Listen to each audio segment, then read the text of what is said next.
जय हिंद दोस्तों। एग्ज़ाम की पॉइंट में एक बार फिर से आप सभी का स्वागत है। दोस्तों, उत्तराखंड के आज इस वीडियो में हम भोटिया जनजाति से संबंधित सारे पॉइंटों को कवर करेंगे। भोटिया जनजाति के इतिहास को समझने की कोशिश करेंगे। तो दोस्तों, अगर आप चैनल पे नए हो, आपने अभी तक हमारे चैनल को सब्सक्राइब नहीं किया है तो प्लीज़ सब्सक्राइब कीजिए और वीडियो अच्छा लगे तो लाइक और शेयर ज़रूर करना। तो देखते हैं दोस्तों आज भोटिया जनजाति के बारे में। तो दोस्तों, पहली चीज़ जो यहाँ पे आती है कि जो भोटिया जनजाति है, भोटिया जनजाति किरात वंशीय अर्धघुमतू जनजाति है। अभी अभी जो उत्तराखंड का कोई क्लैरिकल का पेपर हुआ था उसमें पूछा गया था जो भोटिया जनजाति है किस वंश का खुद को मानती है या किस वंश से संबंधित है। तो याद रखना जो भोटिया जनजाति है क्या है, किरात वंशीय है और अर्धघुमतू जनजाति के नाम से जानी जाती है। ठीक है। जो भोटिया जनजाति है खुद को खस राजपूत मानते हैं। दोस्तों, ये क्वेश्चन भी कई बार पूछा गया है कि जो भोटिया जनजाति है खुद को क्या मानते हैं। तो दोस्तों, जो खस राजपूत है, भोटिया जनजाति खुद को क्या कहती है, खस राजपूत मानती है। भोटिया लोग 1962 से पहले नीति माणा, दारमा आदि दौरों से तिब्बत के हूणिया लोगों से व्यापार करते थे। ये क्वेश्चन कई बार पूछा गया है कि भोटिया लोग तिब्बत के या चाइना साइड के जो इलाके हैं उनमें से किस जाति के साथ व्यापार करती थी। तो दोस्तों, जो हुनिया लोग हैं वहाँ के, उन हुनिया लोगों के साथ क्या करते थे, ये भोटिया लोग 1962 से पहले व्यापार करते थे। ठीक है। भोटिया महा हिमालय की सर्वाधिक आबादी वाली जनजाति है। कई बार क्वेश्चन पूछा जाता है कि महा हिमालय की सर्वाधिक आबादी वाली जनजाति कौन सी है। तो दोस्तों, जो महा हिमालय की सर्वाधिक आबादी वाली जनजाति है वो कौन सी है, भोटिया जनजाति महा हिमालय की सर्वाधिक आबादी वाली जनजाति है। दोस्तों, यहाँ से आपको कोई भी क्वेश्चन नहीं छूटेगा। जो भोटिया लोग थे, भोटिया जनजाति के लोग थे, वो मुख्य रूप से पाए कहाँ जाते हैं। तो दोस्तों, पिथौरागढ़ में, चमोली में, अल्मोड़ा में और उत्तरकाशी, इन मोस्टली 4 जनपदों में भोटिया लोग पाए जाते हैं। कहाँ कहाँ बताया मैंने, पिथौरागढ़ में, चमोली में, अल्मोड़ा में और उत्तरकाशी जिलों में पाए जाते हैं। और कितने गाँवों में, तो लगभग 291 गाँवों में निवास करते हैं ये भोटिया जनजाति के लोग। अब मैंने कहा कि ये 4 जनपदों में अब पाए जाते हैं अलग अलग। तो यहाँ पे देख लो कि किस में क्या है कि जो चमोली ज़िले में रहने वाले भोटिया हैं, जो चमोली ज़िले में जो भोटिया लोग पाए जाते हैं वो मारछा या तोलछा कहलाते हैं। ठीक है। क्वेश्चन सीधे सीधे बन सकता है कि चमोली ज़िले में पाए जाने वाले भोटिया क्या कहलाते हैं। तो दोस्तों, मारछा या तोलछा के नाम से जाने जाते हैं। जबकि जो पिथौरागढ़ के भोटिया हैं, जो पिथौरागढ़ में पाए जाने वाले भोटिया हैं, वो शोका, जोहरी, चौंदासी व दरमिया जाति के पाए जाते हैं। ये मुख्य रूप से शोका, जोहरी, चौंदासी और दरमिया जाति के भोटिया जो पाए जाते हैं वो कहाँ पे पाए जाते हैं, पिथौरागढ़ जनपद के अंतर्गत पाए जाते हैं। ठीक है। उत्तरकाशी में पाए जाने वाले भोटिया, जो उत्तरकाशी में जो भोटिया लोग पाए जाते हैं वो जाट भोटिया कहलाते हैं। ठीक है। मुख्य क्वेश्चन सीधे सीधे बन सकता है कि जाट भोटिया निम्नलिखित में से किस जनपद में पाए जाते हैं। तो फिर आंसर हो जाएगा उत्तरकाशी जनपद में पाए जाते हैं। या मारछा या तोलछा भोटिया जनजाति किस जनपद में पाई जाती है। तो दोस्तों, कहाँ पे, चमोली जनपद में पाई जाती है। ठीक है। यहाँ पे भोटियों से संबंधित सारे उनके त्यौहार, जो भी पॉइंट उनके संबंध में होगा सारा कवर कराया जाएगा। दोस्तों, भोटिया जनजाति की जो मुख्य विशेषता है उन विशेषताओं को समझने की कोशिश करेंगे यहाँ पे कि भोटिया जनजाति की मुख्य विशेषताएं क्या हैं। दोस्तों, इससे पहले हम थारू जनजाति को और जौनसारी जनजाति को कवर कर चुके हैं। अगर आपने नहीं देखा तो आप चैनल की प्लेलिस्ट में जा करके देख सकते हो। तो दोस्तों, जो भोटिया जनजाति है तिब्बत और मंगोल का मिश्रण होती है। यानी जो भोटिया जनजाति है किस जनजातियों का मिश्रण है, तिब्बती जनजाति का और मंगोल जनजाति का मिश्रण है। मैंने इससे पहले बताया कि 1962 से पहले क्या करते थे कि जो तिब्बत के लोग हैं उनके हुनिया लोगों से व्यापार करते थे। तो इनके क्या होंगे, आपस में रिश्तेदारी भी होगी। रिश्तेदारी होगी तो उनके आपस में क्या होंगे, एक दूसरे के गुण आपस में मिलते होंगे। ठीक है। तो इसलिए जो ये क्या है, तिब्बत और मंगोल प्रजाति का मिश्रण है कौन सा, मिश्रित रूप है कौन सा, भोटिया जनजाति। जो सिर बड़ा, कद छोटा और नाक चपटी भोटिया जनजाति की मुख्य पहचान है। सीधे क्वेश्चन पूछ लेगा, सिर बड़ा, कद छोटा और नाक चपटी किस जनजाति की पहचान है। तो दोस्तों, भोटिया जनजाति की पहचान है। ठीक है। और आगे मैंने आपको एक चीज़ कहा था कि ये जनजाति अर्धघुमतू जनजाति के नाम से भी जानी जाती है। अब यहाँ पे ये चीज़ समझो कि अर्धघुमतू जनजाति क्यों कहलाती है दोस्तों, क्योंकि जो भोटिया जनजाति है उसमें ऋतु प्रवास पाया जाता है, यानी वो 12 महीने एक जगह पे निवास नहीं करते हैं, इसलिए इनमें ऋतु प्रवास यानी अलग अलग स्थानों पर ऋतुओं के हिसाब से क्या करते हैं, मौसम के हिसाब से ये अपना प्रवास करते हैं। ऋतु प्रवास पाया जाता है किस जनजाति में, भोटिया जनजाति में। ग्रीष्मकाल आवास को भोटिया लोग मैत कहते हैं, ठीक है। यानी जो ग्रीष्मकाल का आवास होता है, ग्रीष्मकाल का आवास को ये क्या कहते हैं, मैत कहते हैं। और ग्रीष्मकाल में होता क्या है दोस्तों, ये मुख्य रूप से भेड़ पालन या पशुपालन से संबंधित होते हैं, और ये अपने पशुओं को ले जाकर क्या करते हैं, ऊपर बुग्यालों की तरफ ले जाते हैं ग्रीष्मकाल में, और जिसको ये कहा जाता है कि क्या कहते हैं, मैत कहते हैं, और ऊपर हिमालय क्षेत्रों में ले जाते हैं, इसलिए महान हिमालय की सबसे बड़ी जनजाति कहलाती है, ठीक है। महान हिमालय क्षेत्रों की तरफ क्या होता है, इनका प्रवास होता है। तथा शीतकालीन अवकाश को मुंडा या मुंसा कहते हैं। ये क्वेश्चन भी कई बार पूछे जा चुके हैं कि भोटिया जनजाति का ग्रीष्मकालीन आवास क्या कहलाता है, तो मैत कहलाता है, और शीतकालीन अवकाश क्या कहलाता है, तो मुंडा या मुंसा कहलाता है। तो इसीलिए ये अर्धघुमतू जनजाति के नाम से जानी जाती है, इसलिए इन्हें क्या कहते हैं, अर्धघुमतू जनजाति की संज्ञा दी गई है, क्योंकि इनमें क्या पाया जाता है, ऋतु प्रवास पाया जाता है, ठीक है।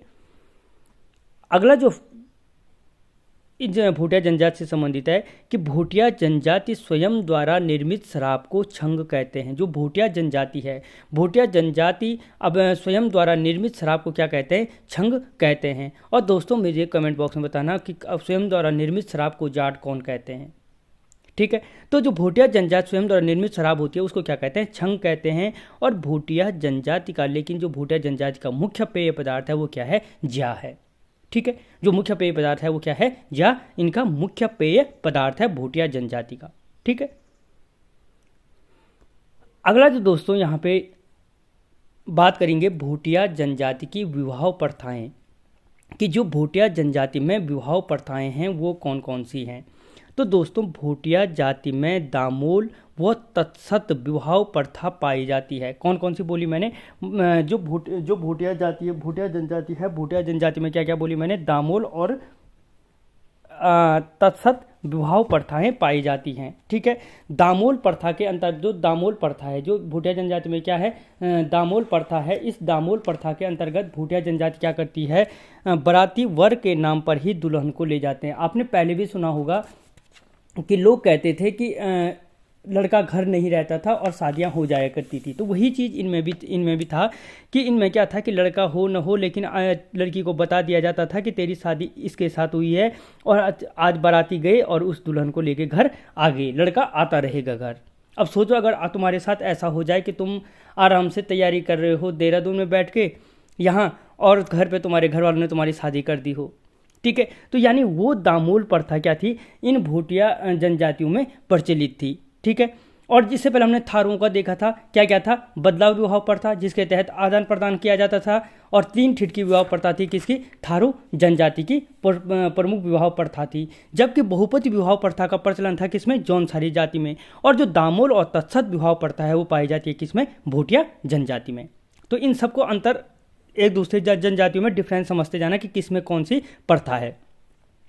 तो दोस्तों जो भोटिया जनजाति के लोग हैं विवाह को दामी कहते हैं, विवाह को क्या कहते हैं, दामी कहते हैं, ठीक है। कौन से, भोटिया जनजाति के लोग। जबकि हमने इससे पहले देखा था कि अपना पराया, ठीक है, सगाई को कहते थे थारू, कह रहे थे। और जो इसमें था विधवा विवाह के बाद क्या दे रहे थे, वो लठ भरवा भोज दे रहे थे, ठीक है। तो इस तरीके की जो प्रथा थी वो थारू जनजाति में संबंधित थी। भोटिया लोग सगाई की रस्म को थोची कहते हैं, ठीक है।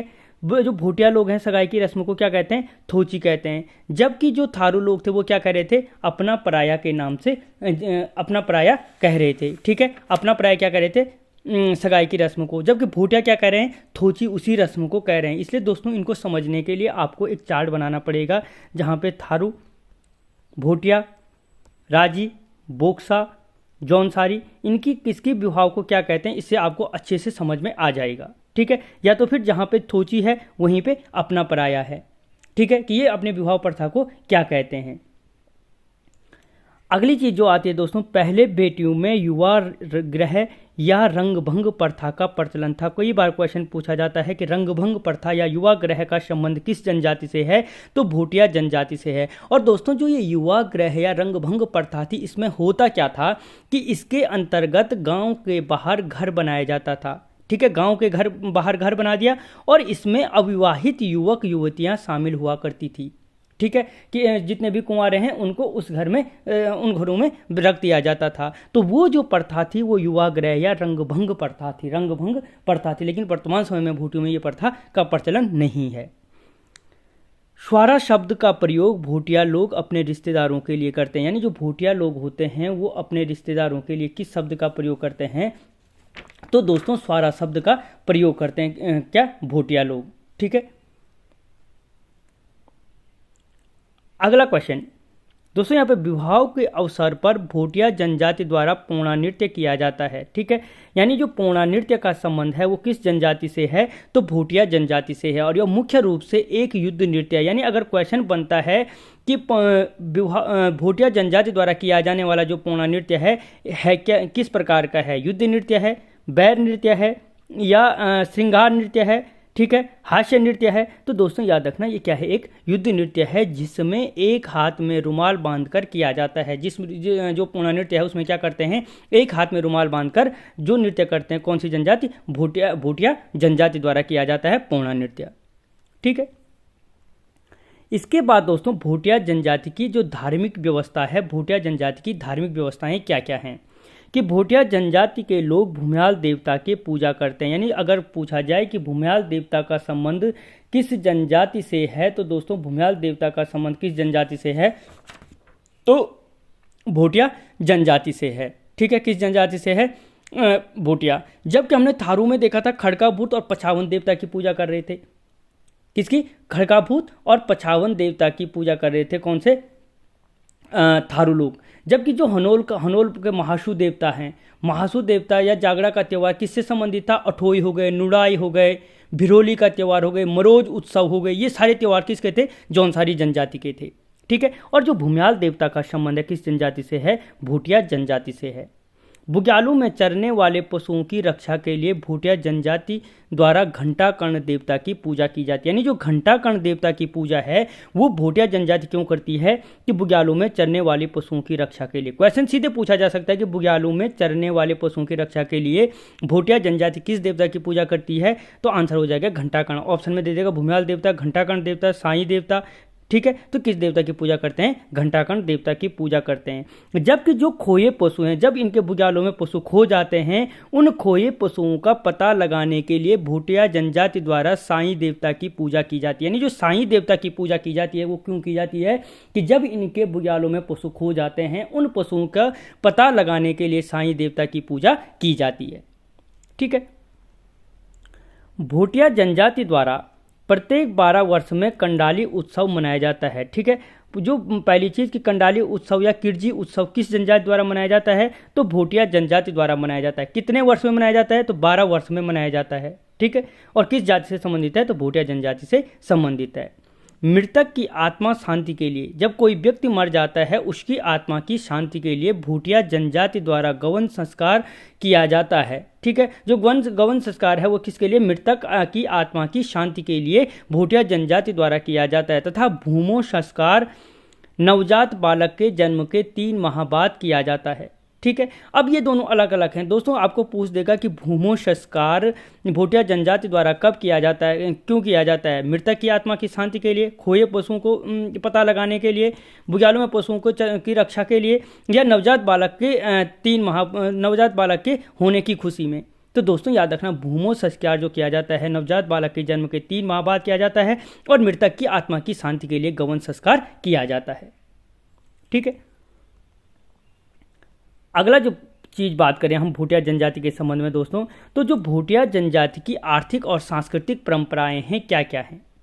तो पहली चीज़ दोस्तों, जो भोटिया लोग चीन के साथ, मैंने अभी कहा था कि 1962 से पहले हुनिया लोगों से व्यापार करते थे, तो जो भोटिया लोग चीन के साथ व्यापार करते थे गमया पद्धति से व्यापार करते थे। ठीक है। तो जो ये गममया पद्धति थी, इस पद्धति के अनुसार एक पत्थर के दो टुकड़े एक दूसरे के पास साझेदार प्रतीक के रूप में रखते थे। यानी जो गममया पद्धति थी, इस पद्धति में होता क्या था कि एक पत्थर के दो टुकड़े कर दिए।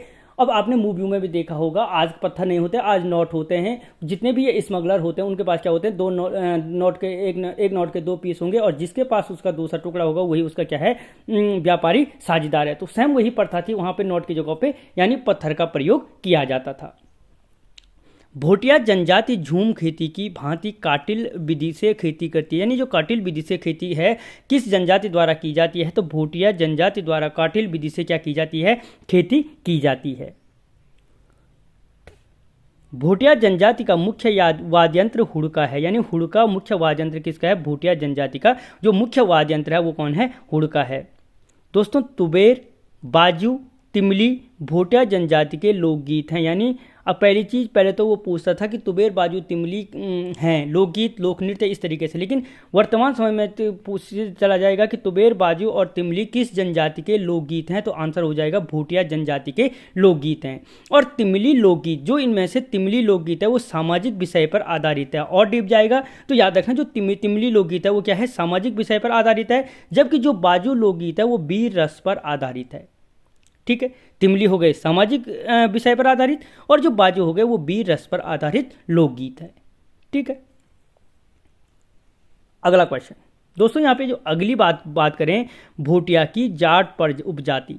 यानी अभी मैंने कहा था कि जो भोटियों की उपजाति है वो कौन सी है, जाट उपजाति है किसकी, भोटियों की।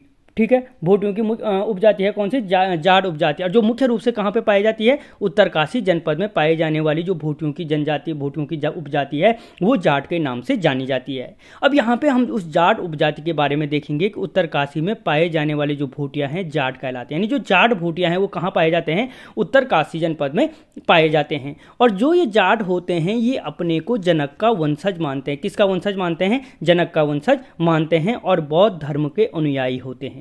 ठीक है, जो जाटों के बोलचाल की भाषा होती है वो क्या होती है, रोम्बा।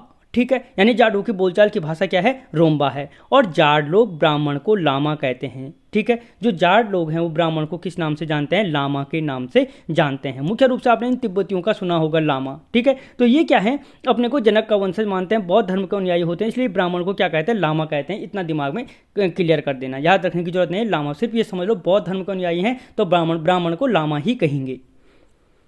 अगली जो चीज़ है कि जाट लोगों के जो मुख्य त्यौहार हैं लोहसर और सुरगेन। यानी जो लोहसर और सुरगेन हैं भोटिया जनजाति के अंतर्गत आने वाली जाट उपजाति के क्या हैं, त्यौहार हैं।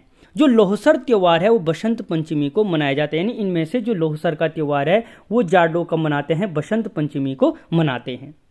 ठीक है, और उत्तर काशी की जांदूग व नेलंग घाटी का संबंध जाट भोटिया जनजाति से है। ये सीधे सीधे क्वेश्चन पूछा जाएगा कि उत्तरकाशी की जांदूंग और नेलंग घाटी का संबंध किस जनजाति से है। तो दोस्तों अगर वो उत्तरकाशी बोलेगा तो जाट भोटिया कई 50% कवर हो जाएगा, लेकिन अगर उससे जांदूंग और नेलंग घाटी पूछेगा तो फिर जिसको ये पता होगा ये घाटियाँ कहाँ हैं तो फिर आंसर ज़्यादा कन्फ्यूज बन जाएगा। लेकिन याद रखना उत्तरकाशी के जांदूंग और नेलंग घाटी जो है उसका संबंध किससे है, जाट भोटिया जनजाति से संबंधित है। ठीक है, अगली चीज़ जो आती है कि भोटिया जनजाति के संबंध में जो अन्य बिंदु हैं कि जो क्या है महत्वपूर्ण परीक्षा उपयोगी फैक्ट हैं कि भोटिया लोग चावल से बने भोज्य को भात या छाकू कहते हैं। भात हम लोग भी कहते हैं, लेकिन यह छाकू पुराने समय में हमारे यहाँ भी दिया जाता था। तो भोटिया लोग चावल से बने भोज्य को क्या कहते हैं, भात या छाकू कहते हैं। जो भोटिया लोगों के ऊन के बने जूते होते हैं जिनका प्रयोग ऊपर बुग्यालों में करते हैं उन्हें बांखे के नाम से जाना जाता है। किस नाम से, बांखे के नाम से जाना जाता है।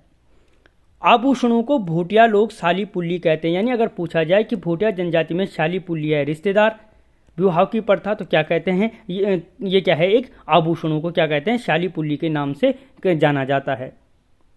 और अगली चीज़ जो है दोस्तों, चांदी से बने सिक्कों की माला को तुमने देखा होगा जो भोटिया जनजाति के लोगों के गले में चांदी के सिक्कों की माला रहती है। प्राचीन समय में हमारे गाँव में भी पाई जाती थी। माला को भोटिया लोग बलरंग कहते हैं। ठीक है, जो बलरंग होता है, बलरंग क्या होता है कि क्या थी, चांदी के सिक्कों की माला थी।